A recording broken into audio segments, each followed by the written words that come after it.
Oke, user ya. Ya, user. Selamat sore, Bang User.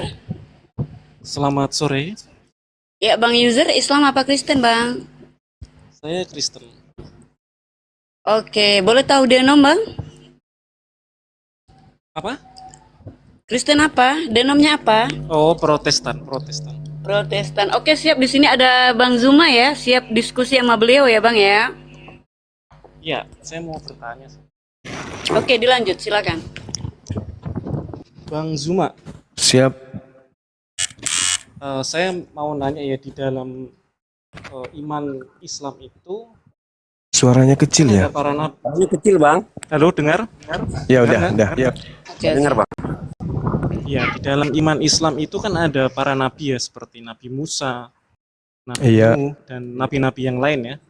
siap. Eh, itu perang mana ya Bang kalau di dalam iman Islam ya? Bani apa ya? Kalau di Al-Quran itu nggak diceritakan orang per orang, Bang. Nggak diajarkan kemudian Enggak, kalau bahwasanya. kalau dalam Hmm. iman Kristen itu kan nabi-nabi itu kan semua orang Yahudi ya, orang Yahudi, orang Israel gitu. Kalau di dalam Islam nabi-nabi kayak Musa, Nabi Nuh itu Bani apa ya? Kalau Nabi Nuh ini kan bukan Bani Israel kalau Nabi Nuh. Oh, Nabi Lut juga bukan. Ya kan ya? Jadi di Islam itu tidak fokus kepada pemberitaan tentang biografi para nabi. Yang kami tahu, kami diajarkan kemudian untuk beriman kepada Tuhan yang diperkenalkan para nabi, yaitu pencipta langit dan bumi. Dan yang kami tahu bahwasanya Rasulullah Muhammad SAW itu diperintah datang kepada Nabi Ibrahim alaihissalam. Seperti itu, Bang. oke. Karena begini, Bang, saya mau izin bertanya ini. Iya, Karena kalau di dalam iman Kristen itu kan ada Alkitab itu kan terdiri dari dua bagian ya. PL sama PP, Perjanjian Lama dan Perjanjian Baru. iya, Nah, di dalam kami di umat Kristen itu kan menerima Perjanjian Lama itu secara sebentar Pak ya, ada Mas. Sorry. Secara apa? Diambil aja dari kitab Yahudi gitu kan, cerita-cerita nabi itu. Jadi sebelum kekristenan ada kisah-kisah nabi tadi seperti Nabi Musa, Nabi Nuh, itu kisah-kisah itu sudah ada sebelum kekristenan ada gitu. Karena kita hanya ngambil aja sehingga disebut perjanjian lama. Nah, sedangkan Islam itu kalau nggak salah muncul pada abad ke-6 atau abad ke-7 ya. iya, Dan sepengertian saya Nabi Muhammad itu menerima wahyu itu di Gua Hira ya kalau nggak salah. iya. Nah, pertanyaan saya, apakah kisah-kisah para nabi yang diceritakan di dalam Al-Quran itu termasuk wahyu yang diterima oleh Nabi Muhammad di gua itu? Iya, betul. Jadi apa yang kemudian eh, Rasulullah SAW sampaikan di dalam Al-Quran itu semua adalah wahyu dari Roh Kudus yang disampaikan kemudian kepada baginda Rasulullah Muhammad SAW. Jadi kisah yang ada di dalam eh, Al-Quran itu diceritakan kemudian oleh pencipta langit dan bumi kepada Nabi Muhammad SAW. Seperti itu, Bang. Jadi cerita yang ada itu adalah Ya, bersumber jadi dari yang pencipta. maksud saya Iya, dalam hal ini yang maksudnya saya coba memakai, enggak, saya melepaskan jubah agama dulu ya, saya memakai apa namanya, pemahaman logika mungkin seperti itu. Karena kalau iman Kristen itu kan jujur ya, jujur dalam arti dia mengakui kok kisah-kisah itu memang kita ambil dalam kisah Yahudi gitu. Karena dari seperti yang kita tahu bahwa Yahudi adalah agama yang paling pendahulu kita, yang sulung ya. Jadi kisah para iya, Nabi Musa, Nabi Nuh itu kan sudah ada gitu sejak zaman dulu, yaitu di apa Israel di Palestina begitu kan. Tapi di bagian siap. bagian wilayah lain, di bagian wilayah lain dalam hal ini Arab ya, ya suara saya ya. Di bagian wilayah lain Arab Nabi Muhammad menerima wahyu dengan bisa dibilang isi atau kisahnya itu kok sama ya dengan kitab Yahudi yang tentang cerita Nuh, cerita Musa gitu. Boleh dibilang hampir 9 ya mungkin 80% mirip gitu. Itu yang kadang saya mikir kok bisa gitu ya sama gitu. Padahal ini pertama jarak berabad-abad ya, pertama. Yang kedua wilayahnya ini jauh, yang satu kisah-kisah itu ada di Israel, yang satu kisah itu ada di Arab gitu. Begitu. Mungkin ini saya lepas dari jubah agama gitu. Gitu kira-kira bagaimana Bang Zuma menjelaskan itu ya? Iya, baik. Jadi gini, baginda Rasulullah Muhammad Sallallahu Alaihi Wasallam kemudian itu tidak bisa baca Ibrani, tidak bisa baca Yunani, tidak bisa baca Aram. Beliau digelari ummi, artinya buta. Dia buta huruf terhadap kitab-kitab suci sebelumnya. Beliau Nabi Muhammad kemudian tidak pernah membaca, mengkaji, atau beliau tidak pernah memiliki murid atau sahabat yang sebelumnya pernah membaca kitab-kitab nabi-nabi. Tapi kemudian seketika datang kepadanya pemberitaan ya dari Allah, dari malaikat, dari Roh Kudus datang kepadanya menceritakan tentang apa yang pernah terjadi. Salah satunya misalnya ketika ada perintah di dalam Al-Quran surah Ali Imran ayat 84. A'udzubillahi minasyaitonirrajim. Qul amanna billah wa ma unsila alaina wa ma unsila ala Ibrahim wa Ismail wa Ishaq wa Yaqub wal asbat wa ma utiya Musa wa Isa wan nabiyyuna min rabbihim. Katakanlah wahai Nabi Muhammad, kami beriman kepada Allah dan apa yang diwahyukan kepada kami serta yang diturunkan yang diwahyukan kepada Nabi Ibrahim, Ismail, Ishak dan Yakub dan anak cucunya, dan apa yang diberikan oleh Allah kepada Nabi Musa dan Nabi Isa dan para nabi dari Tuhan yang datang mengabarkan tentang apa yang terkait dengan hubungannya dengan Tuhan dan hubungannya sama makhluk. Jadi Nabi Muhammad seketika mendapatkan itu pemberitaan. Pemberitaan ini kemudian tidak didapatkan dari proses belajar, tidak melakukan penyelidikan. Makanya dikatakan dalam Al-Quran surah Al-Ankabut ayat 48, wa ma kunta tatslu min qablihi min kitab wa la takhuttu bi yaminika idzal lartaba mubtilun. Di situ dikatakan engkau wahai Nabi Muhammad tidak pernah membaca sebuah kitab sebelum Al-Quran dan engkau tidak pernah menulis suatu kitab. Sekiranya engkau pernah membaca atau menulis, niscaya ragu orang-orang yang mengingkarinya. Nabi Muhammad tidak bisa baca Torah, nggak bisa baca Injil, nggak bisa baca Mazmur atau Zabur. Tapi seketika beliau tahu, bukan karena dia proses belajar, enggak. Tapi karena ada wahyu yang datang langsung dari pencipta untuk ia sampaikan kepada umat manusia. Itulah yang kami imani hari ini. Artinya begini Bang ya. Iya. Kisah itu kan berarti sudah ada sebelum Kristen muncul, sebelum Islam muncul. Jadi itu udah kisah-kisah itu sudah ada di kitab Taurat ya. Jadi kemudian apa yang kisah di dalam Al-Quran itu meskipun isinya hampir mirip dengan kisah di dalam Taurat yang mirip ya, boleh dibilang mirip seperti itu langsung melalui malaikat, melalui Tuhan yang disampaikan kepada Nabi Muhammad seperti itu ya. Iya, salah satu Al-Quran surah Al-Ahqaf ayat 12. A'udzubillahi minasyaitonirrajim. Wa min qablihi kitabu Musa imama wa rahmah wa hadza kitabun musaddiqul lisanan arabiyyan. Dan sebelum Al-Quran itu telah ada kitab yang aku berikan kepada Musa sebagai petunjuk dan rahmat. Dan Al-Quran ini adalah kitab yang membenarkan kitab tersebut dalam bahasa Arab untuk memberi peringatan kepada orang-orang yang zalim dan memberi kabar gembira kepada orang-orang yang berbuat baik. Jadi terkait yang Anda pertanyakan, Allah wahyukan kembali kepada baginda Rasulullah Muhammad SAW dalam bahasa Nabi Muhammad, yaitu bahasa Arab, agar Nabi Muhammad bisa menjelaskan kepada manusia. Itu jelas itu Bung. Al-Quran surah Al-Ahqaf ayat 12. Makanya orang-orang Arab pada masa itu heran, kok dia bisa tahu, kok dia bisa tahu, kok dia bisa paham tentang Nabi Musa, tentang Abraham, kok dari mana informasinya orang ini? Nah, itulah sehingga menyebabkan orang-orang pada zaman itu beriman kepada baginda Rasulullah Muhammad SAW. Dan hari ini, saudara sebagai seorang Kristen pun mengiyakan, kok bisa sama? Nah, itulah bukti bahwa Nabi Muhammad menerima wahyu dari langit, bukan melalui penyelidikan sehingga tulisan yang ada di dalamnya antar ayat, antar surat kontradiksi satu sama yang lain. Subhanallah, Maha Suci Allah, Al-Quran itu lolos dari kontradiksi. Demikian. Oke. Ya, terima kasih atas informasinya Bang Zuma ya. Iya, sama Bang. Ada lagi? Atau saya boleh? Assalamualaikum warahmatullahi wabarakatuh. Oh, iya ada satu lagi ya. Silakan. Ada satu lagi. Assalamualaikum warahmatullahi wabarakatuh. Kalau di dalam iman Kristen itu kan Adam dan Hawa ya.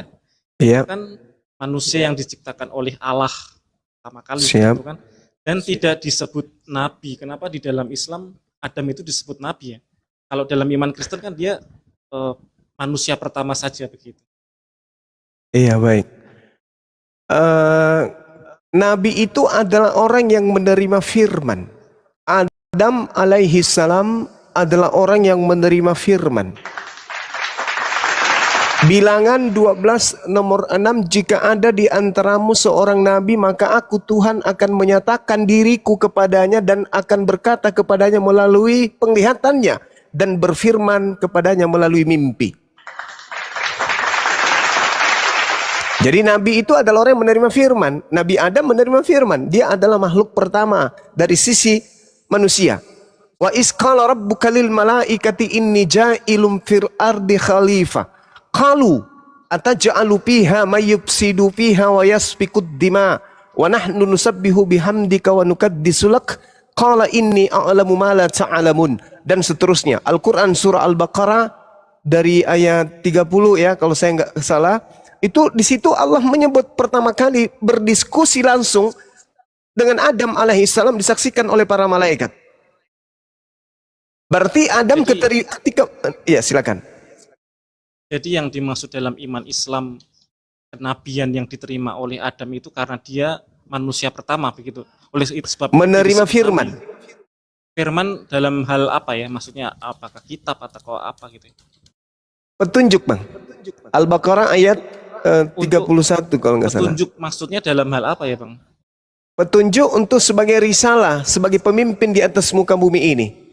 Ketika Allah Subhanahu wa taala kemudian mengajarkan Nabi Adam alaihissalam untuk mengucapkan nama-nama benda di atas muka bumi ini, Nabi Adam alaihissalam dengan fasih menyebutkan kemudian nama-nama benda tersebut sebagai syarat kemudian untuk melumpuhkan atau menundukkan alam sehingga dia bisa menjadi pemimpin. Wa 'allama Adam al-asma'a kullaha thumma aradahum 'alal malaika faqala anbi'uni bi asma' haula in kuntum shadiqin. Malaikat ditanya, wahai malaikat, ditanya oleh Allah, sebutkan nama-nama benda-benda ini. Malaikat kemudian angkat tangan, kami nggak sanggup. Ini apa namanya? Ini namanya apa? Kami nggak tahu. Lalu kemudian Allah berkata, ketika ditanya kepada Adam, ya Adam, ambi'hum bi asma'ihim. Wahai Adam, beritahukan kepada mereka nama-nama benda-benda tersebut. Apa yang terjadi? Falamma amba'ahum bi asma'ihim, qala alam aqul lakum inni a'lamu ghaibas samawati wal ardh. Setelah itu kemudian ada menyebutkan, wahai malaikat ini namanya ini malaikat ini namanya ini. Nah inilah penyebabnya kenapa Adam bisa menjadi pemimpin di atas muka bumi dibandingkan makhluk yang lain meskipun malaikat. Nah makanya disebut nabi karena dia menerima wahyu. Itu. Iya. Oke, Bang. Ya. Boleh enggak saya sedikit masuk, Bang? Silakan. Baik, saudara. Gini, kalau di dalam Al-Quran dikatakan ini Abdullah ataniyal kitaba wa ja'alani nabiyan. Nabi Isa alaihissalam ketika ibunya dituduh sebagai pesina, Nabi Isa membela ibunya. Apa yang dikatakan oleh Nabi Isa? Ibuku bukan pezina, aku ada di atas muka bumi sebagai hamba Allah, sebagai utusan Allah yang untuk disediakan menjadi nabi bagi Bani Israel yang diberikan Injil sebagai ketetapan. Jadi Inni Abdullah ataniyal kitaba wa ja'alani nabiyan. Itu kata Nabi Isa. Sehingga orang-orang Yahudi yang memfitnah menuduh ibunya hamil gara-gara zina itu terbantahkan oleh Nabi Isa alaihissalam. Sayangnya ini tidak ditemukan di Bible bagaimana Yesus membela ibunya yang melahirkannya ketika dituduh oleh orang-orang Yahudi sebagai pezina. Yesus tidak membela ibu. Tapi bukan itu intinya. Saya hanya ingin bertanya kepada saudara terkait dengan Bible, terkait dengan kitab. Di dalam Markus 1:14 dikatakan Yesus ketika Yohanes Pembaptis ditangkap, beliau ke Galilea lalu mengajarkan Injil kerajaan Allah. Satu. Yang kedua, di dalam Kisah Para Rasul 8, Filipus memberitakan Injil Yesus. Jadi Yesus membicarakan Injil Allah, Filipus sebagai muridnya yang dipanggil dalam Yohanes 1, Filipus, ke dia ikutlah denganku. Filipus ikut, sama-sama Yesus dan juga Filipus memberitakan Injil kerajaan Allah, sehingga di Kisah Para Rasul 8 diberitakan Filipus mengajarkan Injil Yesus. Itu satu, itu dua. Yang ketiga, Yohanes 17 nomor 8. Segala firman yang engkau berikan kepadaku telah noise dan mengganggu kuping saya. Kalau bisa ditutup dulu. Segala firman yang engkau berikan kepadaku telah aku sampaikan kepada mereka dan mereka telah menerimanya. Jadi sebelum Yesus terangkat ke langit, murid-muridnya telah menerima segala firman yang Yesus jadikan sebagai landasan pengajaran. Dia guru. Dia adalah guru. Berarti dia punya kurikulum. Dia punya kisi-kisi pengajaran, referensi pengajaran. Lalu kemudian dia punya murid. Dia adalah guru, dia rabi. Keempat, Yesus berkata dalam Yohanes 12 nomor 49-50, aku tidak berkata-kata dari diriku sendiri. Apa yang aku katakan adalah apa yang diperintahkan oleh Bapa untuk aku sampaikan dan aku ajarkan. Nah, yang terakhir, Yohanes 14:24, firman yang kau dengar dari mulutku bukan dari aku, tetapi dari Bapa yang telah mengutus aku. Pertanyaan saya, saudara, mana segala firman yang diterima Yesus dari Tuhannya yang tidak bercampur dengan perkataan-perkataan Yesus, tidak bercampur dengan sabda-sabda Yesus, yang tidak bercampur dengan karangan-karangan manusia yang muncul belakangan? Boleh saya ditunjukkan supaya saya paham bahwa Injil yang diterangkan Nabi Isa alaihissalam di dalam Al-Quran dan Yesus yang menerangkan kalau dia memberitakan Injil kerajaan Allah serta Filipus memberitakan Injil Yesus kepada Bani Israel, itu kita memiliki benang merah yang sama. Silakan. Ya, ini saya sedikit terganggu dengan suara tak tok tak tok. Ya, halo. Iya, silakan Bang. Ya, mungkin saya tanggapin satu persatu dulu ya. Tapi saya nggak catat tadi, cuma saya sepintas saja mendengar ya. Nah, yang Iya, pertama silakan. tentang tokoh Nabi Isa di dalam Al-Quran dan tokoh Yesus Kristus di dalam Alkitab itu menurut pandangan saya pribadi itu adalah kedua tokoh yang berbeda ya. Kenapa tokoh yang berbeda? Karena di situ kalau di dalam iman Kristen itu kan jelas ya itunya apa, silsilah Yesus itu dari Daud, kemudian di dalam Alkitab itu dikatakan Yesus itu disalib, kemudian dibangkitkan pada hari yang ketiga, kemudian menampakkan diri selama 40 hari sebelum dia terangkat ke surga, dan dia menjanjikan Roh Kudus dan seterusnya dan seterusnya. Nah, yang di dalam Al-Quran itu dikatakan, saya kurang membaca dengan jelas, tapi dikatakan dia lahir di pohon korma, kemudian dia tidak disalibkan, Nabi Isa itu tidak disalibkan, tapi ada orang yang menyerupai Nabi Isa yang kemudian dia yang disalibkan. Tetapi Nabi Isa itu langsung diangkat. Nah, dari sisi itu saja jelas sudah berbeda antara tokoh Yesus Kristus dan tokoh Nabi Isa di dalam Al-Quran. Karena di dalam iman Kristen, soteriologi atau keselamatan, kematian Yesus di kayu salib itu sangat sakral dan sangat penting di dalam iman Kristen. Karena tanpa kematian maka tidak ada keselamatan di dalam iman Kristen. Jika menurut Al-Quran Nabi Isa tidak disalibkan, itu jelas menggugurkan iman Kristen. Itu yang perlu saya tanggapi ya. Jadi bagi saya Yesus Kristus dan Nabi Isa itu adalah tokoh yang berbeda. Jadi tadi banyak banget ya pertanyaannya sampai 5 ya. Jadi Enggak Bang, kemudian itu cuman referensi aja menuju ke pertanyaan saya bahwa Yesus itu memiliki pengajaran yang berasal dari langit yang tidak bercampur, jangankan dengan karangan orang lain, dengan oke. ucapan pribadinya aja kagak. Yang saya tanya mana Saya Injil tidak- itu, silakan. saya tidak membawa Alkitab ya, takutnya saya ini hilang nih apa dari TikTok ya. Saya nggak bawa Alkitab ya. Kelemahan orang Kristen itu adalah tidak hafal Alkitab atau ayat seperti teman-teman Muslim yang memang diwajibkan untuk menghafal ada juz 1, juz 2, seterusnya. Kalau di dalam iman Kristen kan tidak diwajibkan untuk menghafal. Jadi itu kelemahan orang Kristen itu tidak hafal ayat. Tapi saya coba untuk mengingat ya, itu di dalam Injil Yohanes pasal 1 ayat 1 sampai 14 kalau nggak salah ya. Di situ dikatakan pada mulanya firman itu bersama-sama dengan Allah dan firman itu adalah Allah. Kemudian dikatakan pada ayat 14 kalau nggak salah ya. Mohon maaf saya nggak bawa Alkitab ya. Di situ dikatakan firman itu menjadi manusia, artinya Yesus. Jadi secara konsep ketuhanan antara iman Islam dengan iman Kristen itu sudah berbeda. Air dengan minyak. Kenapa saya katakan seperti itu? Di dalam konsep ketuhanan Islam itu tauhid, ha'ilah, ha'illallah, tiada Tuhan selain Allah. Ya. Itu tauhid, artinya esa gitu. Sedangkan di dalam konsep Kristenan itu mengenal yang namanya Allah Tritunggal. Konsep Allah Tritunggal yaitu Besem, Ha'af, Wehapin, Weruah, Hakodis, Elohi, Ehad. Yang artinya Allah Bapa, Putra, dan Roh Kudus, Tuhan yang esa. Bagaimana menjelaskan Allah Tritunggal itu banyak sekali buku-bukunya ya.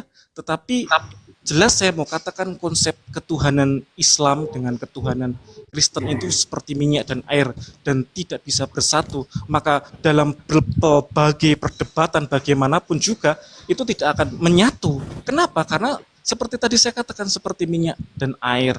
Dan kemudian tentang karena Yesus itu dikatakan dalam Injil Yohanes tadi adalah firman Allah yang menjadi manusia dan dia adalah Allah yang menjadi manusia, maka setiap perkataan-perkataan Yesus itu adalah firman Allah.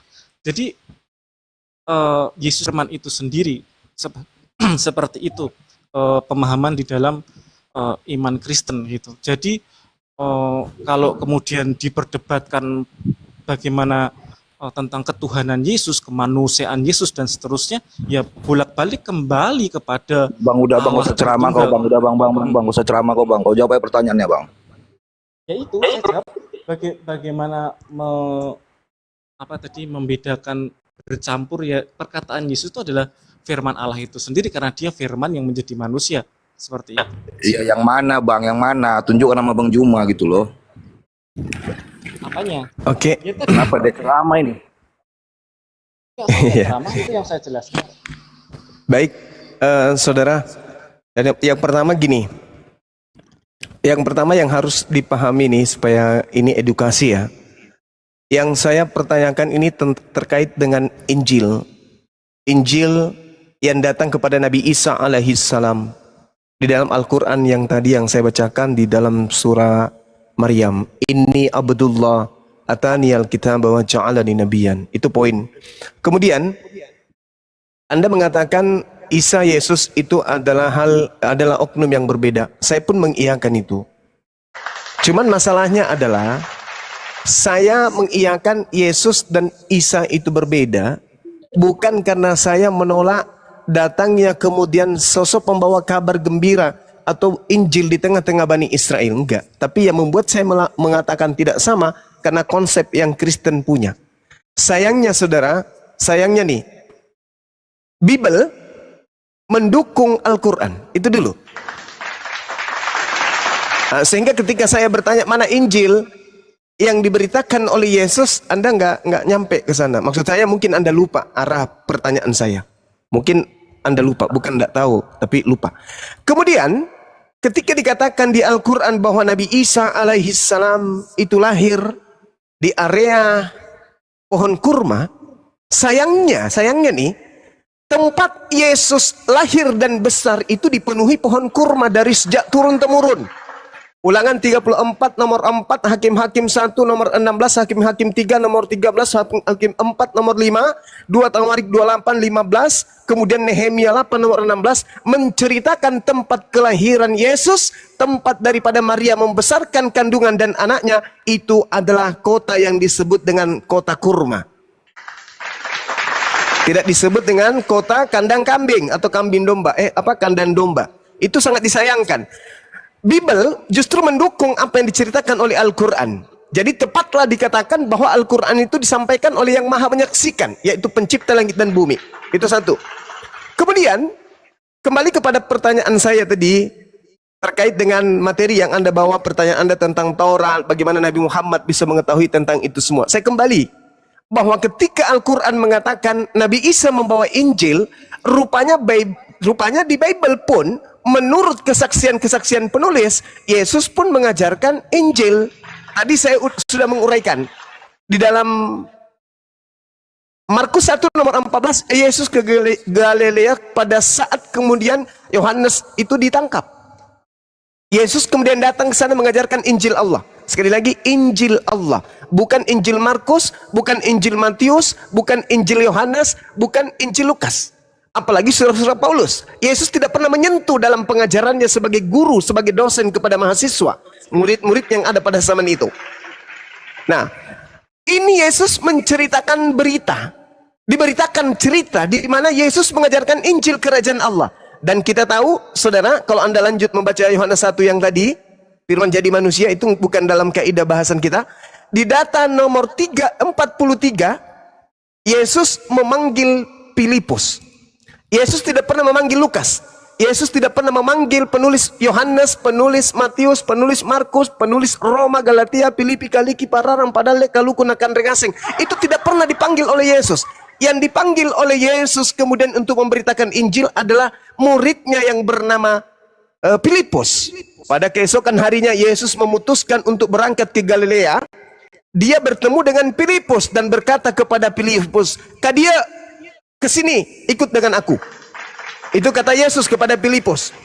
Diceritakan kemudian oleh Lukas, di mana Lukas ini selaksana wartawan hari ini, melakukan penyelidikan. Diceritakan dalam Lukas 1 nomor 1, jelas sekali bahwasanya Lukas Lukas menyusun berita-berita tentang apa yang dihasilkan dari hasil penyelidikan. Dari hasil penyelidikannya kemudian Markus pun menorehkan hal yang sama.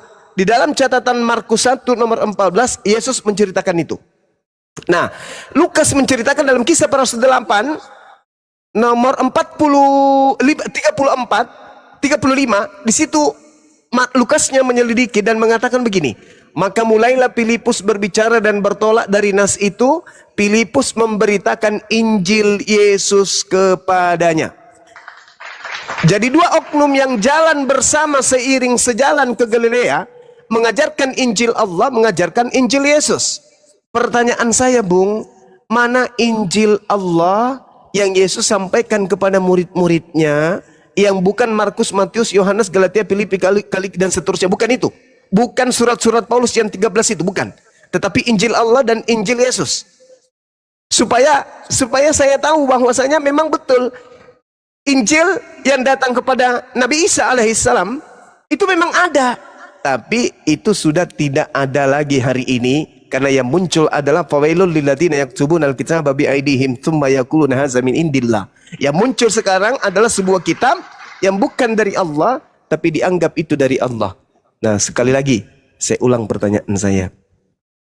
Yesus ketika datang sebagai guru tidak berkata-kata dari dirinya sendiri. Dia memiliki firman yang berasal dari Bapa. Lalu kemudian dia sampaikan kepada murid-muridnya. Seluruh firman disampaikan kepada muridnya sebelum Yesus terangkat ke langit. Sebelum terangkat ke langit. Pertanyaan saya, mana segala firman itu, Bung? Apa nama kitabnya dan tersimpan di mana? Silakan. Warahmatullahi wabarakatuh. Gurunda sehat semuanya. Waalaikumsalam warahmatullahi wabarakatuh. Waalaikumsalam warahmatullahi wabarakatuh. Semuanya, Masya Allah. Lanjutkan, Gurunda. Ya. Sepemahaman saya yaitu suara saya kok balik ya. Ya Tuhan Yesus datang ke dunia ini kan pada mulanya sebenarnya dia tidak membawa satu agama ya, agama Kristen atau Katolik.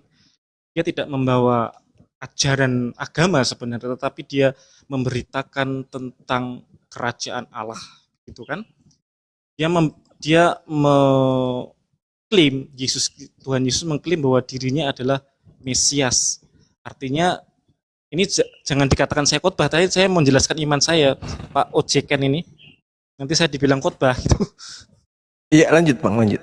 Iya, jadi Yesus tidak pernah membawa agama Kristen ketika dia lahir di tengah-tengah dunia ini, tetapi dia memberitakan Injil Kerajaan Allah yang seperti Bang Zuma sebut-sebut tadi. Dia mengklaim dirinya Mesias. Mesias dalam arti juru selamat, dalam arti bahwa dia firman Allah, itu tuh sirotol mustaqim gitu ya, jalan yang lurus menuju kepada Allah, yaitu keselamatan surga itu. Nah, mengenai Injil dalam Alkitab itu, Injil yang sudah dikanonisasi itu ada 4 Injil, seperti yang Bang Zuma bilang, Injil Matius, Lukas, Yohanes, dan ada 4 Injil itu. Jadi Injil itu kan ditulis oleh para murid Yesus yang setelah kematian Yesus ya, setelah dia terangkat mungkin. Jadi tidak serta-merta langsung ditulis ketika itu, seperti itu. Jadi Injil dalam hal ini tuh artinya kan Injil itu dalam bahasa Yunani kan euangelion, artinya kabar sukacita. Jadi yang dikisahkan, yang diberitakan itu adalah kabar sukacita itu, gitu, tentang keselamatan itu. Itu pemahaman saya. Oke. Iya, baik. Terima kasih, Bung. Jadi kalau kita berbicara mengenai kata kitab Injil, mungkin Anda mengatakan bahwasanya bukan seperti yang saya sampaikan tadi. Tapi ada satu hal yang perlu dipahami di sini. Kitab Markus itu ditulis antara tahun 64 sampai 67, sorry. Kemudian Matius dituliskan itu kisaran tahun 66. Ada juga yang kemudian mengatakan bahwa dituliskan sekitar tahun 80-an. Petrus 65, ada yang mengatakan dituliskan sekitar tahun 81 sampai tahun 96. Kalau Yohanes sudah jelas itu ya, antara tahun 40 sampai tahun 100. Lalu kemudian Lukas di tahun 62, kemudian Kisah Para Rasul sampai hari ini tidak diketahui kapan dituliskan. Lalu kitab Wahyu itu tahun 100-an, Yakobus tahun 47. Paulus sendiri mulai kemudian menulis itu di era tahun 52. Jauh setelah Yesus tak ada di bumi. Sedangkan ketika Yesus ada di bumi, dia mengatakan bahwa segala firman yang engkau berikan kepadaku telah aku sampaikan kepada mereka. Tuh, berarti Yesus ini menyampaikan firman. Ada aturan main, ketetapan, hukum-hukum, ketentuan-ketentuan yang berasal dari Tuhan yang ia sampaikan kemudian. Yohanes 17:8, segalanya telah aku sampaikan firman itu. Kemudian Yohanes 12:49 nomor 50, aku Yesus sang penyampai firman tidak berkata-kata dari diriku sendiri. Apa yang aku katakan adalah apa yang diperintahkan untuk aku katakan dan aku sampaikan. Yang ketiga, Yohanes 14 nomor 24. Firman yang kau dengar dari mulutku itu bukan dari aku, tapi dari Dia yang telah mengutus aku. Berarti di luar kitabnya orang Kristen, Yesus memiliki Injil. Markus 1 nomor 14, Yesus memberitakan Injil. Filipus di dalam Kisah Para Rasul 8:35 memberitakan Injil. Sebelum ada buku-buku perjanjian baru, Yesus dan murid-muridnya sudah memberitakan nas Injil. Pertanyaannya, saudaraku, mana Injil atau firman yang Yesus terima dari pencipta langit dan bumi yang mengutusnya menjadi nabi di tengah-tengah Bani Israel? Silakan.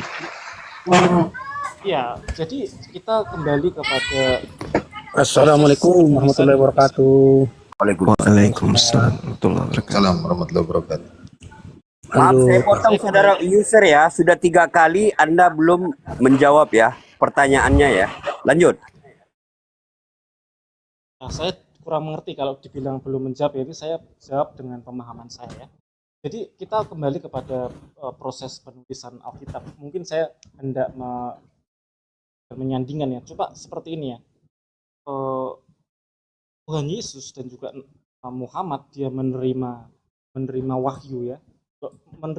Ketika Muhammad menerima wahyu itu kan kemudian disampaikan kepada para sahabat-sahabatnya. Kemudian nanti baru diredaksi, ditulis di papirus atau apa ya, zaman dulu kan belum ada kertas, di papirus, kemudian dikumpulkan menjadi gulungan-gulungan. Nah, saya tidak mau masuk dalam ranah, tapi pemikiran saya seperti itu ya, secara tradisi gitu. Jadi tidak turun. Bang Yusar diperbaiki dulu suaranya, Bang Yusar didekatkan Ya, mungkin. tidak serta-merta satu kitab itu turun dari langit seperti itu, tapi secara tradisional dituliskan oleh manusia. Itu tadi hendak mensejajarkan dengan ketika Nabi Muhammad menerima wahyu, pastikan Nabi Muhammad juga ceritakan kepada para sahabat atau kepada masyarakat sekitar di situ. Kemudian para sahabat itu menuliskan apa yang dikatakan oleh Nabi Muhammad. Demikian pula dengan Yesus ketika dia, tapi dalam hal ini Yesus itu kan firman Allah itu sendiri. Ketika dia, tadi saya bilang tidak ada satu cita-cita Tuhan Yesus membuat satu agama gitu ya. Tapi ketika dia menyebarkan Injil yang dimaksud di sini itu kabar sukacita apa? Tentang bahwa dia adalah Mesias dan dia membawa keselamatan manusia, membawa sebagai jembatan menuju kepada Allah. Seperti itu yang dimaksud dengan Injil yang diberitakan itu. Esensinya adalah Yesus memberitakan tentang kerajaan Allah, bahwa dialah sang juru selamat yang membawa manusia itu kepada keselamatan, yaitu surga itu. Nah, kemudian ketika Yesus itu berfirman ketemu muridnya, ketemu masyarakat di sana waktu itu, kemudian kan ada yang mencatat itu teks-teks itu. Tentu secara logika ya, ketika saya ngomong seperti ini di dalam forum ini, tentu ada yang pasti mencatatnya berbeda-beda gitu. Siapa ini, si Wan Rajadu ini mencatat apa, Ojiken mencatat apa. Jadi ketika saya berbicara ini catatan-catatannya tentu berbeda-beda. Bang volumenya Meskipun esensinya tetap sama. Jadi dalam iman Kristen itu juga gitu. Jadi ketika Yesus berfirman, para sahabatnya mencatat itu, dan ketika itu kan tidak berpikir akan menjadi sebuah kitab suci, kan tidak berpikir ke arah sana kan, hanya mencatat saya di gulungan papirus. Oleh karena itu dalam sejarah teks dalam iman Kristen kan ada beberapa teks ya, ada Septuaginta, ada LXX, artinya teks-teks itu juga punya tahun pembuatannya masing-masing, ada yang lebih tua, ada yang lebih muda, jadi kaya akan teks, sehingga maka ada beberapa versi-versi, karena tadi saya ngomong orang yang mendengarkan saya pun belum tentu akan mencatat sesuatu yang sama seperti itu. Jadi yang dimaksud Bang Zuma itu Injil yang diberitakan Yesus itu tuh tadi adalah kabar sukacita, kabar keselamatan bahwa Yesus adalah Mesias. Yang Injil-Injil yang ditulis itu ya Injil yang dikanonisasi oleh bapak-bapak gereja tentunya, dan menjadi keempat Injil itu. Dan ada surat-surat Paulus juga, ada kitab Taurat, ada yang lain-lain, sehingga ada yang 66 kitab Protestan itu yang diakui Protestan itu menjadi Alkitab, seperti itu.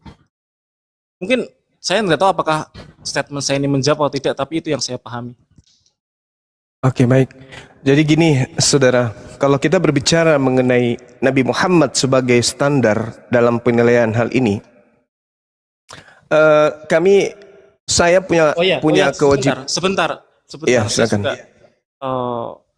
Jadi di dalam Al-Quran itu kan satu teks ya, teks, lupa saya, Khalifah siapa ya teks yang dipakai Al-Quran itu ya? Saya lupa. Usmani ya, teks itu teks Usmani di seluruh dunia, karena teks-teks yang lain kan dibakar, sehingga hanya ada teks Utsmani yang menjadi patokan Al-Quran, sehingga Al-Quran itu seragam di seluruh dunia. Sedangkan dalam Kristen tuh kaya akan teks, karena teks-teksnya kan tidak dibakar. Jadi ada tadi yang saya ngomong, teks Septuaginta, ada teks Logos dan seterusnya, sehingga kaya akan berbagai versi seperti itu. Oke, thank you. Jadi Rasulullah Muhammad SAW penerima firman. Yesus suka tidak suka harus pun diakui sebagai penerima firman. Posisi mereka adalah sama, sebagai corong langit di bumi untuk mengajar orang-orang yang menjadi murid atau kemana mereka diutus. Nabi Muhammad menyampaikan firman yang diterima. Yesus menerima firman yang diterima. Yesus tidak menambahkan dan tidak mencampur adukkan. Menurut Yesus, Yohanes 12:49 nomor 50. Kenapa? Karena firman Tuhan itu kekal, maka dia tidak boleh ditambah, tidak boleh dikurangi. Kemudian Nabi Muhammad pun sama. Nabi Muhammad menerima Al-Quran. Contoh, Iqra bismi rabbikal ladzi khalaq. Bagaimana cara metode yang digunakan kemudian? Metode lisan. Apa itu? Murid sahabat menghafalkan. Seluruh sahabat menghafalkan Iqra bismi rabbikal ladzi khalaq. Jadi semua murid menghafalkan itu. Nah, kemudian baginda Rasulullah Muhammad SAW dalam proses menyampaikan Al-Quran ada yang disebut ijazah ardan wa sima'an, ijazah ardan faqat, ijazah sima'an faqat, dan seterusnya. Jadi Nabi Muhammad menyampaikan Al-Quran, sahabatnya kemudian menghafalkan. Ketika hafalannya itu keliru, Nabi Muhammad meluruskan, menegur, ini yang benar. Sahabat menghafal Al-Quran. Bagaimana? Yesus menerima firman. Yesus menyampaikan, karena Yesus tidak bisu. Dia sampaikan. Apa bunyi firmannya? Sampai hari ini kita nggak tahu. Itu dulu, poin pertama. Jadi level pertama dulu. Nabi Muhammad menerima firman, pindah ke sahabatnya, dihafalkan.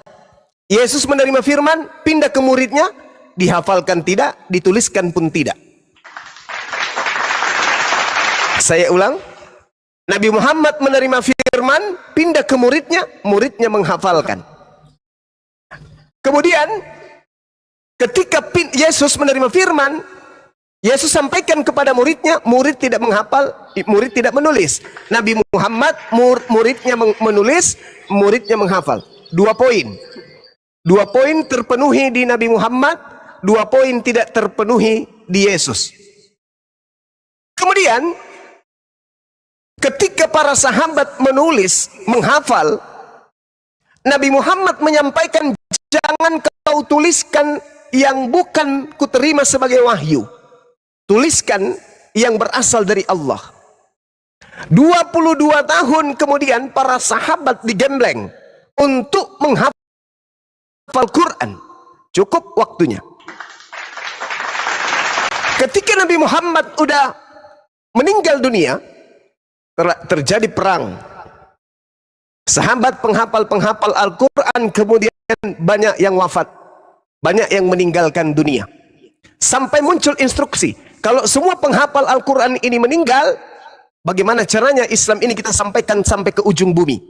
Maka mereka sepakat untuk membukukan Al-Quranul Karim. Ini adalah orang-orang sahabat Rasulullah yang Rasulullah sendiri mengatakan, Faiza qara'na fattabi'ul Quran. Apabila aku selesai membacakannya, maka ikuti bacaan itu. Ikuti bacaan itu. Kemudian Rasulullah juga mengatakan, Huzu al-Quran min arba'ah. Terima Al-Quran, ambil Al-Quran, pelajari Al-Quran, hafalkan Al-Quran, tuliskan Al-Quran dari keempat sahabatku. Disebutkan pula tuh namanya. Abdullah bin Mas'ud, Salim, Mu'az bin Jabal, dan Ubay bin Ka'ab. Lengkap. Ketika kemudian dituliskan, dihafalkan, disusun tulisan-tulisan itu kemudian, maka tidak seluruh sahabat Nabi, ketika Nabi Muhammad SAW kemudian memberitakan wahyu, hadir di setiap saat. Ada Said hadir, si sahabat yang lain tidak hadir. Pada saat pembelajaran itu, yang lainnya menulis, yang satunya tidak menulis karena tidak hadir. Maka proses berikutnya, hafalan-hafalan mereka ini tidak berkesesuaian dengan tulisan karena ada yang bolong-bolong. Maka disusunlah hafalan, maka disusunlah tulisan berdasarkan atas hafalan. Setelah kemudian dituliskan tulisan ini berdasarkan hafalan, maka tulisan yang bolong-bolong dari para sahabat itulah yang dibakar. Iqra bismi rabbikal ladzi khalaq. Ada yang menuliskan ayat itu. Lalu kemudian ada yang melangkahi tidak menuliskan. Kenapa? Karena pada proses pewahyuan mereka tidak hadir. Sebaliknya, ada sahabat yang hadir yang tidak menuliskan ayat pertama. Iqra bismi rabbikal ladzi khalaq. Si Zaid hadir. Khalaqal insana min alaqa, dia tidak hadir.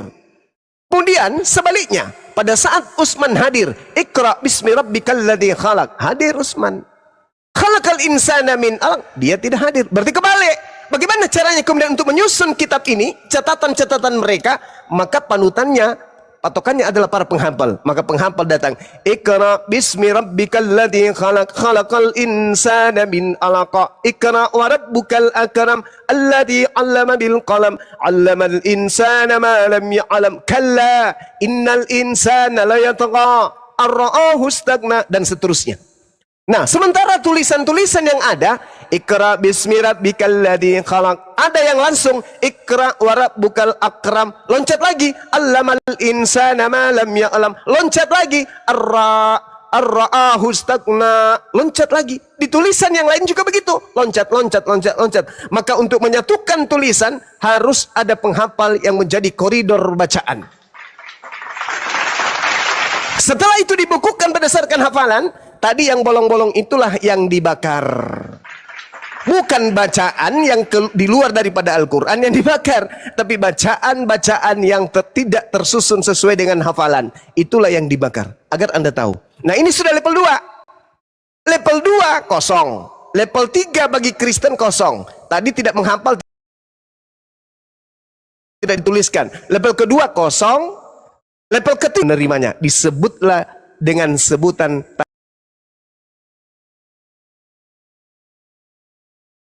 tahfizul Quran, para penghafal Quran, para penulis Quran. Level 3 kosong. Kristen kosong. Level 4 umat Islam belajar original teks kitabnya.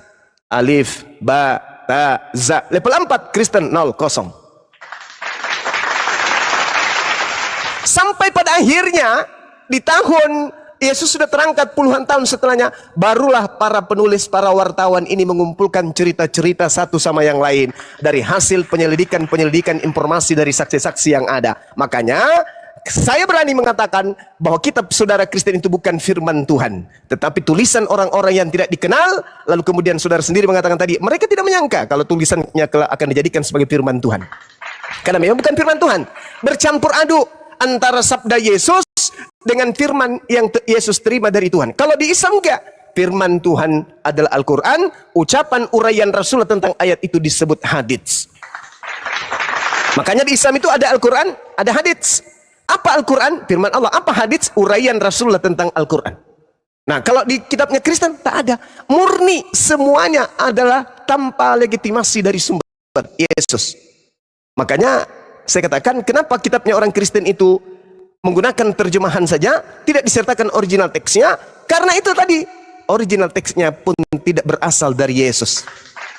Di awal tadi saya mendengarkan saudara, Taurat itu adalah terjemahan yang diambil dari Yahudi, diambil secara tidak sah, diambil karena memang tidak ada hubungannya antara kitabnya orang Yahudi yang adalah perjanjian baru bagi Yahudi, kemudian sampai di Kristen jadikan sebagai perjanjian lama. Padahal Taurat itu adalah perjanjian baru. Perjanjian barunya Yahudi adalah Taurat, tapi dijadikan perjanjian lama di Kristen demi untuk menjadikan tulisan-tulisan wartawan yang tidak dikenali ini sebagai firman Tuhan yang disebut perjanjian baru.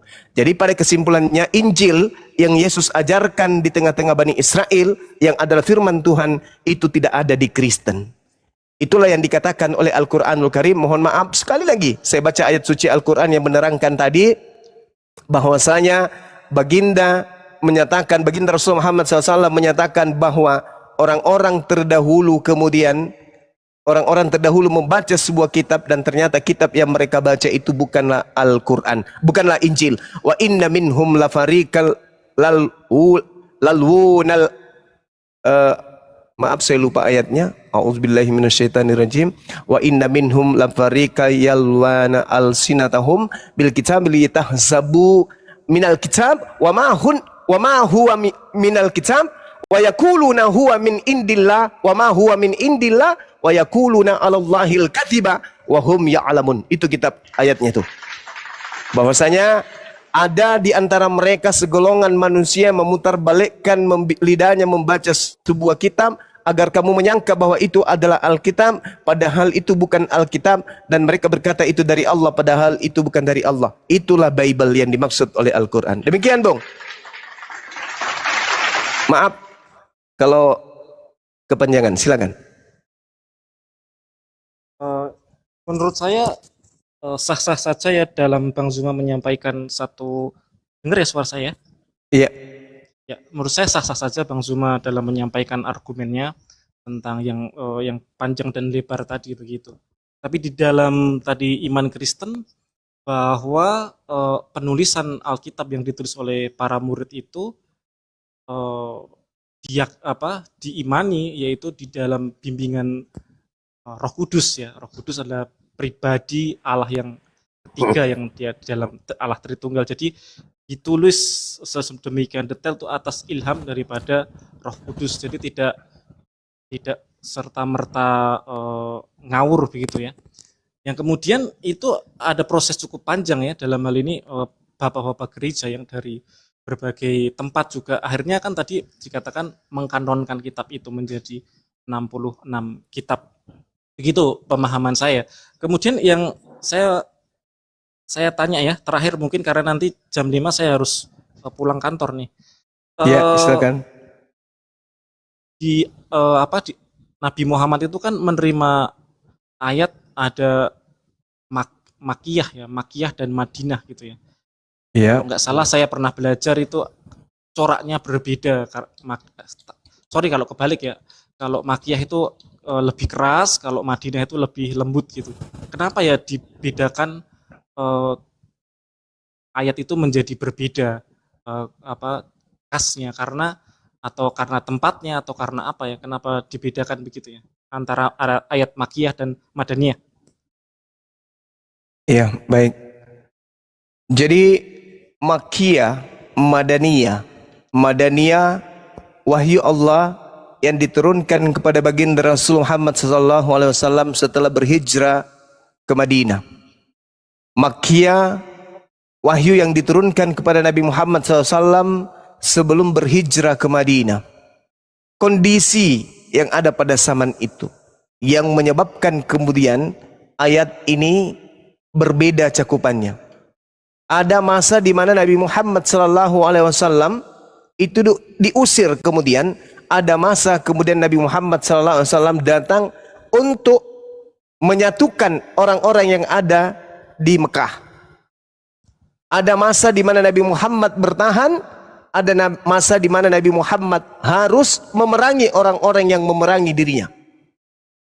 Nah, sedangkan kalau kita berbicara mengenai ayat-ayat Makkiyah misalnya, itu jelas memakai konteks kalimat tegas dan lugas. Kenapa?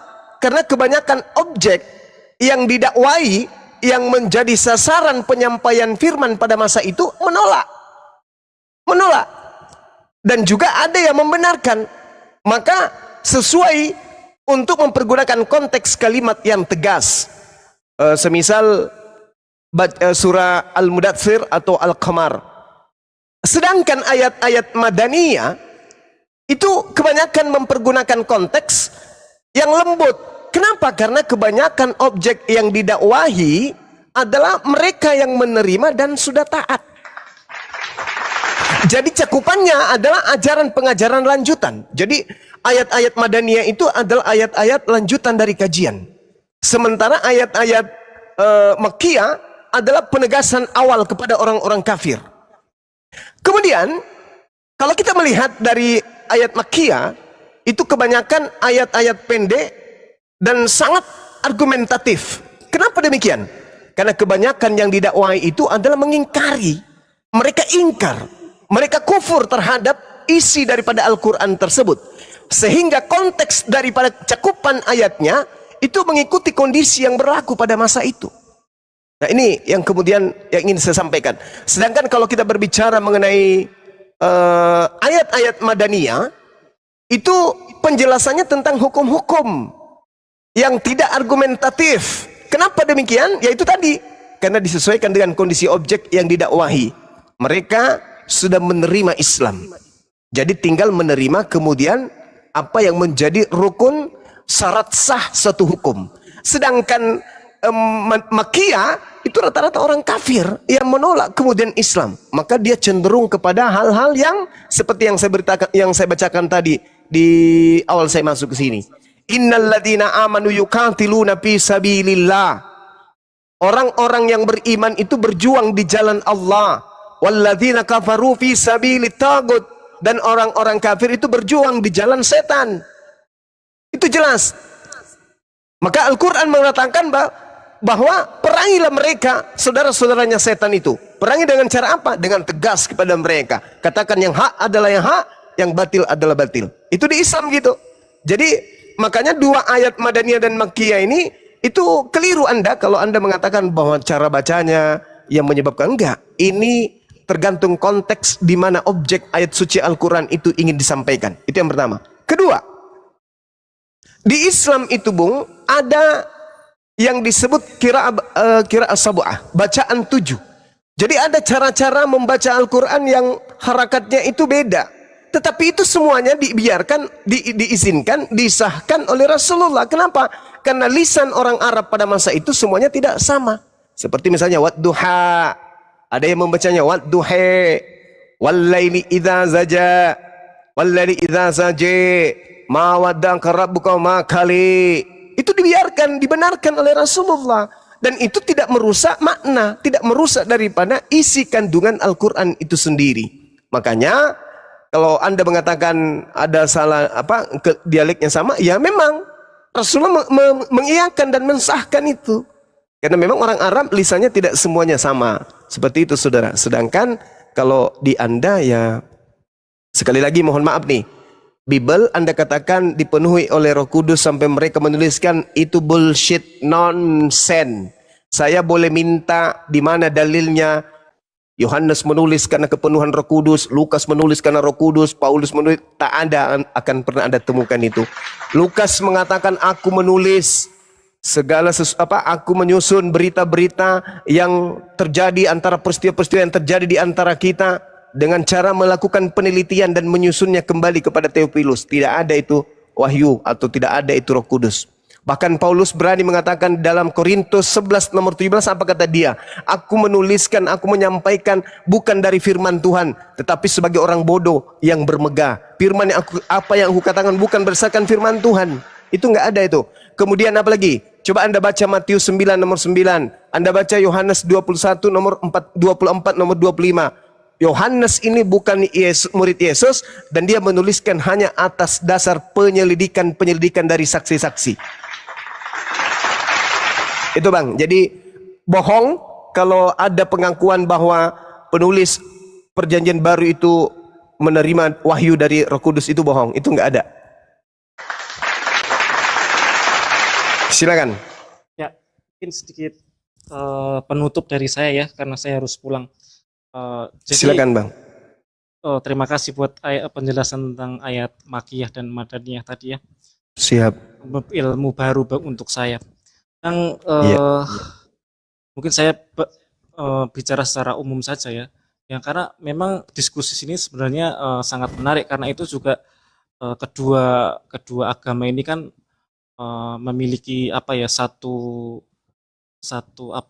visi yang sama, itu namanya mencari member, bahasanya seperti itu, karena Islam itu agama dakwah sedangkan Islam itu kan menginjili gitu. Jadi intinya untuk mencari pengikut sebanyak-banyaknya seperti juga diamanatkan di dalam Alkitab, dalam Injil, baptislah mereka dalam nama Allah Bapa, Putra, dan Roh Kudus. Jadi seperti yang saya sampaikan di awal dalam diskusi ini, bahwa kalau secara iman itu kita tidak mungkin bersatu air dan minyak. Ya, oleh karena itu dikatakan kita ini saudara sebangsa dan setanah air, bukan saudara seiman. Oleh sebab itu biarlah keberagaman ini menjadi satu warna di dalam NKRI supaya kita lebih saling menghargai satu dengan yang lain. Terima kasih dari saya. Salam untuk semua orang yang ada di room ini. Tuhan memberkati kita semua. Saya izin undur diri. Amin. Terima kasih. Iya, Iya. terima kasih kembali buat Bang User atas kesediaan waktunya untuk naik, dan subhanallah, tabarakallah, sangat jelas dan terperinci sekali apa yang telah disampaikan oleh Bang Zuma tadi. Semoga apa yang disampaikan beliau dapat mengedukasi kawan-kawan yang ada di bawah, juga menjadi inspirasi buat kawan-kawan yang di Muslim. Ya, dilanjut Cak Bang Ayu, Zuma. boleh Ya, saya closing statement boleh? Saya ingin memberikan closing dari apa yang saya sampaikan barusan. Iya, boleh Bang, boleh. Oh boleh, Masya Allah, Alhamdulillah, hostnya baik sekali. Jadi dengan adanya kemudian pemahaman umat Islam, dalam hal ini umat Islam memahami tentang Kristen, dari dasar, dari pijakan awal, pondasi awal, maka saatnya lah kemudian misionaris Kristen untuk berhenti mencari-cari cara, mencari-cari kemudian kesempatan untuk memurtadkan umat Islam. Kenapa? Sadari saudara, kami umat Islam paham sekarang tentang Bible. Anda harus buka mata nih, buka mata, buka pikiran. Kalau Anda membiayai kemudian misalnya membiayai misionaris, Anda gaji mereka dengan gaji besar agar mereka kemudian mendapatkan orang yang dimurtadkan, hentikan. Adalah lebih baik Anda membangun jembatan, membangun jalan raya, memberikan membuat panti asuhan dan seterusnya, daripada Anda membayar misionaris-misionaris yang datang dari lorong ke lorong menggunakan seragam Islam, menggunakan atribut Islam yang pada nantinya juga akan melahirkan kekecewaan. Kenapa? Umat Islam sudah melek Bible. Lebih baik Anda berhenti kemudian menyusun strategi, menyusun kemudian cara-cara untuk mencari pengikut. Berhenti. Kenapa? Umat Islam khususnya di Indonesia sudah melek Bible. Dulu sebelum ada internet, sebelum ada Bang Suma dan kawan-kawan yang ada di sini, ya Anda boleh seenaknya dari kampung ke kampung, dari lorong ke lorong, dari gang ke gang, menjual kayak sales, menjual Tuhan kalian dari barat itu. Tapi sekarang, sekali lagi mohon maaf, sebagai anak bangsa mari kita saling mencerdaskan. Sebagai anak bangsa mari kita saling menghargai. Kita jalankan amanat Pancasila dengan baik. Jalankan agama kita dengan lurus. Katakan agama kita sesuai dengan apa asalnya. Jangan kita mengambil-ngambil istilah-istilah dari agama saudara kita yang lain yang kita sendiri tidak imani. Sampai menyebutnya pun seakan-akan kita jijik. Seperti misalnya Allah, Allah. Kalian sebut dengan Allah. Kenapa demikian? Karena sejatinya kalian sadar sebenarnya itu bukan hak kalian, tapi kalian pakai demi untuk apa? Demi untuk menjalankan Filipi 1 nomor 18 tentang Yesus diberitakan baik dengan maksud menipu palsu atau bohong atau jujur. Aku Paulus tetap bersuka cita. Kepada orang Yahudi aku ngaku Yahudi, kepada orang Yunani aku Yunani, kepada orang yang taat Taurat aku pura-pura seakan-akan taat kepada Taurat meskipun saya tidak hidup di bawah hukum Taurat, supaya aku bisa memenangkan banyak jiwa. Itu jangan Anda pakai lagi di Indonesia. Anda dirikan sekolah STT, Anda bikin lembaga Bible Indonesia. Sudahilah, kembalilah kepada harkat, markat, martabat rakyat Indonesia yang punya jati diri dan punya harga diri, yang kemudian dipandang oleh dunia bahwa orang Indonesia ini adalah orang cerdas, orang Indonesia ini adalah orang terpelajar, orang Indonesia ini adalah orang yang punya budaya saling menghargai satu sama lain. Sehingga janganlah kita antar anak bangsa karena ego beragama, agama kita yang datang dari barat kita bikin seperti dari timur tengah. Jangan, hentikan sudah itu. Karena para apologet Islam sudah bangun dari tidur panjangnya untuk menyadarkan kalian bahwa yang kalian sebut Injil itu bukan Injil, yang kalian sebut Rasul itu bukan Rasul, yang kalian sebut Alkitab itu bukan Alkitab, yang kalian sebut Apapun itu yang bersumber dari Al-Quran tidak sesuai dengan cangkang aslinya Kristen. Untuk itu sekali lagi mohon maaf nih saudara-saudara misionaris lembaga-lembaga Kristen. Hentikan gerakan pemurtadan. Hentikan pendangkalan akidah. Yang ada di Jawa sana, di pelosok-pelosok, yang ada di Madura, yang ada di Jawa Tengah, yang ada di Jerapa, Jepara. Hentikan semua itu. Ya, yang ada di Sopeng, yang ada di Malino. Udah, sudahilah itu semua. Umat Islam sudah pintar. Umat Islam itu sudah cerdas. Udah bisa membedakan antara manusia dengan Tuhan. Sudah bisa membedakan antara Al-Quran dengan surah kabar. Sudahilah, hentikan. Daripada nanti akan semakin banyak hal-hal yang tidak mengenakan di antara kita. Mari kita jalankan niat keagamaan sebagaimana yang diamanatkan oleh Pancasila, saling menghargai kita antar anak bangsa. Agamamu, agamaku, agamaku, agamaku, agamamu, agamamu. Jangan lagi kita mencampur adukkan. Jangan lagi, berhentilah itu, agar supaya komal-komal Islam yang membahas perbandingan agama ini tidak lagi menjamur. Kalau kalian tidak mau sadari itu, tidak juga mau menghentikan itu, maka umat Islam itu adalah agama jihad. Agama Islam itu adalah agama perjuangan. Islam diajarkan memerangi setan. Innalladzina amanu yuqatiluna fi sabilillah walladzina kafaru yuqatiluna fi sabilit tagut. Faqatilu awliya asyaitan. Faqatilu awliya asyaitan. Perangilah saudara-saudaranya setan. Perangilah saudara-saudaranya setan. Siapa saudaranya setan? Mereka yang menganggap Tuhan nuzul ke atas muka bumi ini menjadi manusia. Karena Tuhan pencipta langit dan bumi tidak pernah diajarkan kemudian menjadi makhluk. Untuk itu saudara, sekali lagi saya minta maaf bahwasanya mari kita berdamai. Indonesia harus berdamai. Indonesia sudah merdeka. Kita isi kemerdekaan ini dengan hal yang positif. Jangan lagi karena ego agama Anda tampil seperti ustadz, pakai tasbih, pakai baju koko, pakai kopiah, pakai jilbab, pakai mukena. Alamak, habis itu ternyata nyembahnya Yesus. Penampilan Islam demi apa? Demi untuk memurtadkan orang menjalankan misi. Matius 28 nomor 19, Markus 16, 17, 18. Itu sudah tidak pakai, sudah nggak zaman, sudah ada Bang Suma dan Bang Suma yang lain. Jangan lagi jangan lagi kayak gitu kali lah, bagi-bagi baju kaos, bagi-bagi ini Indomie segala. Udahlah itu, sudahi.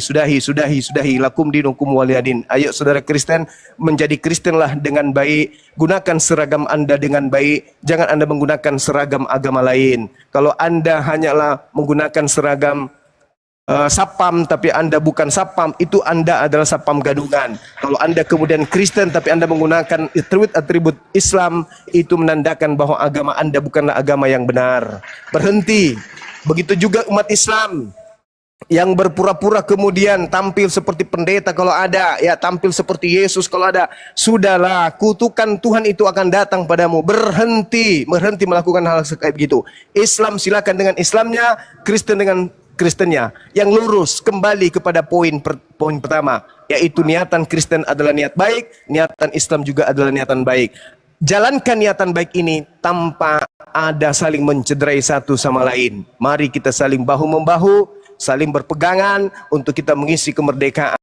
Jayalah Indonesia kita, jayalah bangsa yang kita cintai ini. Demikian sahabat-sahabat sekalian, dari semua di sini sudah mau maghrib, sekalian saya tutup. Subhanakallahumma wa bihamdi, asyhadu an la ilaha illa anta, astaghfiruka wa atubu ilaik. Salam tauhid, salam satu Tuhan. Jayalah Islamku, jayalah Indonesia kita. Assalamualaikum warahmatullahi wabarakatuh.